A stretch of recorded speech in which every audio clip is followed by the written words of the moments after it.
میں طارق مرتضیٰ آپ کے پاس سیریز کا ایک اور حصہ کووڈ-19 پارٹ 13 لے کر حاضر ہوا ہوں۔ پچھلے پارٹ 12A سے E تک ہم نے سمجھنے کی کوشش کی تھی کہ انسان کیا ہے، وہ کن اجزاء سے بنا ہے، جس میں ہم نے اصولی طور پر یہ سمجھا تھا کہ انسان 3 چیزوں سے بنا ہے، یعنی روح، اس کا جسم اور اس کی ذات جو وہ خود اصل ہے۔ روح نیوٹرل ہوتی ہے، اس کی نہ نشو و نما ہوتی ہے اور نہ ہی وہ بگڑتی ہے، لیکن جسم اور ہماری ذات کے ساتھ یہ معاملہ نہیں، یہ دونوں گھٹتے اور بڑھتے ہیں۔ جسم کی نشو و نما کے لیے لینے کا اصول تھا، جس کے آرام کے لیے انسان اپنی ضرورت کی ہر چیز جمع کر کے رکھتا ہے۔ یہ حیوانی سطح کی زندگی تھی، اس کو بھی ہم نے سمجھنے کی کوشش کی تھی۔ اور دوسرا ہمارے نفس یعنی ہماری ذات کو آگے بڑھنے کا اصول دینے کا ہے، جس کے ذریعے ہم اپنی محنت کی کمائی دوسرے ضرورت مندوں پر خرچ کرتے ہیں۔ اپنی ذات کی نشو و نما کیا دینے سے ہوتی ہے؟ تو قرآن بتاتا ہے وہ جو خود تمہیں اپنے لیے پسند ہو، جب وہ دیتے ہو تو تمہاری ذات کا فائدہ ہوتا ہے، اس کا ڈیولپمنٹ ہوتا ہے، ورنہ سراسر تم خود فریبی میں مبتلا رہتے ہو۔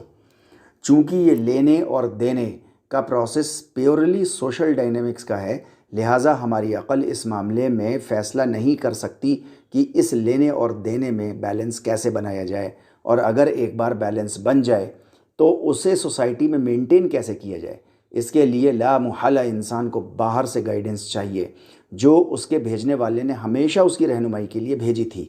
مگر اپنے ذاتی فائدوں کے لیے چند مٹھی بھر لوگ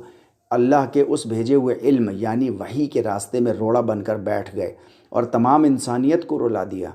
قرآن آنے کے بعد بھی انسانیت کے ساتھ وہی کچھ ہوا جو اللہ کی پہلے کی کتابوں کے ساتھ ہوا، یعنی عوام الناس کو اس سے اس خوبصورتی سے کاٹا گیا کہ کسی کو پتہ ہی نہیں چلا کہ وہ کب اللہ کی بھیجی ہوئی وحی سے دور، بہت دور نکل گیا ہے، اور ایسے ریگستان میں کب پہنچ گیا اسے پتہ ہی نہیں چلا جہاں اس کے سر پر سے حفاظت کی چھت ہٹ گئی اور اس کے سر پر بھوکے گدھ منڈرانے لگے۔ کیا آج امت پر ایسے حالات نہیں آ گئے ہیں جہاں امت کے بڑے مسجدوں، مدرسوں اور اپنی اولادوں کے لیے بے حد فکر مند ہو گئے ہیں؟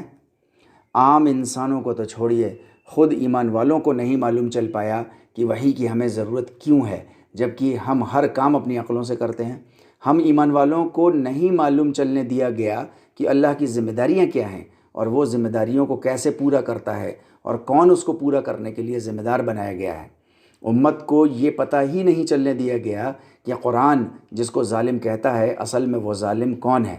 امت یہود و نصارہ و ہنود کو ہی ظالم کہتی اور مانتی چلی آئی۔ اللہ کے دین کے دشمنوں نے پتہ ہی نہیں چلنے دیا کہ کافر کون ہے اور غافل کون ہے۔ امت نے ہر غیر مسلم کو کافر کے زمرے میں رکھ دیا اور دوسری قوموں کے مقابلے میں آئیڈینٹی کرائسس میں مبتلا ہو گئی کہ ایک طرف تو ان کو کافر کہتی رہی، مانتی رہی، ان کو اپنا دشمن مانتی رہی، لیکن دوسری طرف اپنی مسجدوں میں، کعبہ شریف میں، مسجد نبوی میں انہی کافروں کی ایجادات کو استعمال کرتی رہی۔ کیا انٹرنیٹ اور کیا موبائل اور کیا جانمازیں، مصلے اور کیا لاؤڈ سپیکرز وغیرہ وغیرہ۔ اللہ کے دین کے دشمنوں نے امت کو اس کی ذات کے تضاد میں اس طریقے سے مبتلا کر دیا جس کی وجہ سے اس امت نے اس معاشرے میں تضاد برپا کر دیا یا چپ چاپ کھڑی تضاد کو پنپتا دیکھتی رہی جس کی خیر یا اچھائی کے لیے اللہ نے اسے بھیجا تھا،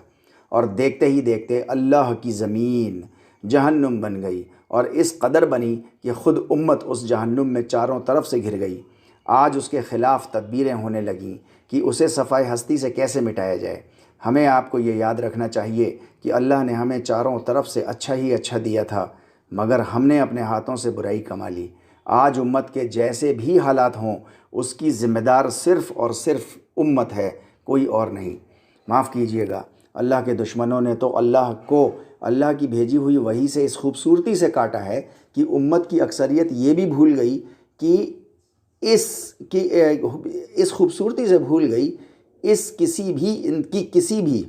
کسی بھی انسان کی زندگی میں کامیاب ہونے کے لیے سب سے پہلا اصول یہ ہے کہ وہ اپنا محاسبہ کرے، اپنی کمزوریوں کی طرف نظر دوڑائے اور اپنی غلطیوں کا اعتراف کرے اور ان کو اپنے سے دور کرے۔ مگر افسوس، صد افسوس کہ امت دوسری قوموں کو برا کہنے، ان کے پولیٹیکل لیڈرز کے اوپر اپنی پستی کے حالات کا الزام رکھنے میں مصروف ہو گئی اور اپنی غلطیوں کو دیکھنے کی ہمت نہیں کر پا رہی۔ اور اگر مجھ جیسا کوئی پن پوائنٹ کر کے بتاتا بھی ہے کہ یہ غلطی ہو گئی ہم سے، یہ ہماری غلطی ہے، آئیے ہم سب مل کر اسے اپنے سے دور کریں اور اللہ کے حفظ و امان میں پھر سے ایک بار آ جائیں، تو اکثریت پتہ لگاتی ہے، یہ لگانے کی کوشش کرتی ہے کہ طارق صاحب کس فرقے کے ہیں، یا ایسا انسان کس فرقے کا ہو سکتا ہے، کون ان کا بڑا ہے، کس کی یہ اتباع کرتے ہیں، کون سے مکتبہ فکر کے ماننے والے ہیں۔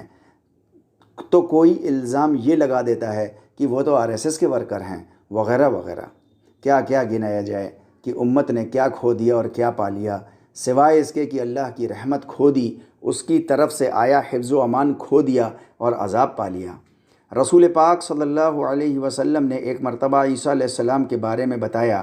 کہ ان کے حواریوں نے پوچھا کہ ہمیں کیسے معلوم چلے کہ اللہ ہم سے راضی ہے یا ناراض؟ تو عیسیٰ علیہ السلام نے نشاندہی کر کے بتایا کہ دیکھنا، اگر تمہارے اوپر ظلم و زیادتی کرنے والے بادشاہ مسلط ہو گئے ہوں اور تم ان کے ظلم سے چھٹکارا نہ حاصل کر پا رہے ہو، چاہے کیسی بھی تدبیریں کیوں نہ کر رہے ہو، تو سمجھ جانا کہ اللہ ناراض ہے۔ کیا آج امت اسی دور میں نہیں کھڑی جہاں عیسیٰ علیہ السلام نے 2000 سال پہلے نشاندہی کی تھی؟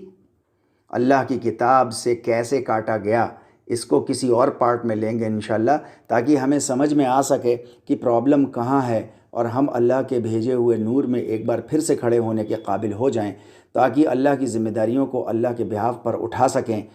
سکنے کے قابل بن جائیں اور دنیا میں پھر سے سر اٹھا کر جی پائیں۔ لے کر تو میں بیٹھا تھا کہ آپ سے ڈسکس کروں کہ جسم اور ہماری ذات کے اس لینے اور دینے کے بیلنس کو کیسے قائم کیا جائے، اس سوشل ڈائنامکس کو کیسے لاگو کیا جائے، مگر بات کہیں کی کہیں نکل گئی۔ مگر شاید ضروری ہے یہ بھی، کیونکہ اگر ہم اپنا محاسبہ نہ کر پائے اور عقلی طور پر چیزوں کو سمجھتے رہ گئے اور عمل میں یعنی پریکٹیکل نہ کر پائے، تو اللہ کو ہمارے علم کی، ایسے علم کی جو بنا عمل کا ہو، اس کی کوئی ضرورت نہیں ہے، اور نہ ہی یہ روش ہمیں کوئی دنیا میں فائدہ دے گی اور نہ ہی آخرت میں فائدہ دے گی۔ سورہ اسراء سورہ نمبر 17 آیت نمبر 8 میں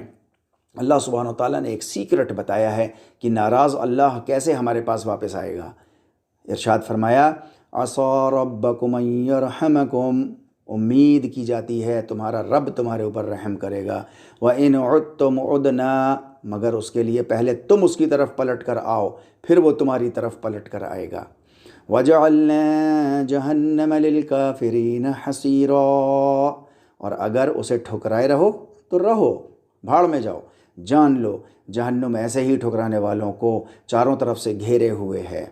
وآخر دعوانا ان الحمد للہ رب العالمین۔ ایک درخواست، اگر ہماری اس کووڈ-19 سیریز کے پہلے کے کچھ پارٹس آپ سے مس ہو گئے ہوں یا آپ تک نہ پہنچ پائے ہوں، تو برائے مہربانی 8279865903 پر واٹس اپ میسج ڈال دیجئے، انشاءاللہ تعالی مسنگ پارٹس آپ کو جلد از جلد بھیج دیے جائیں گے۔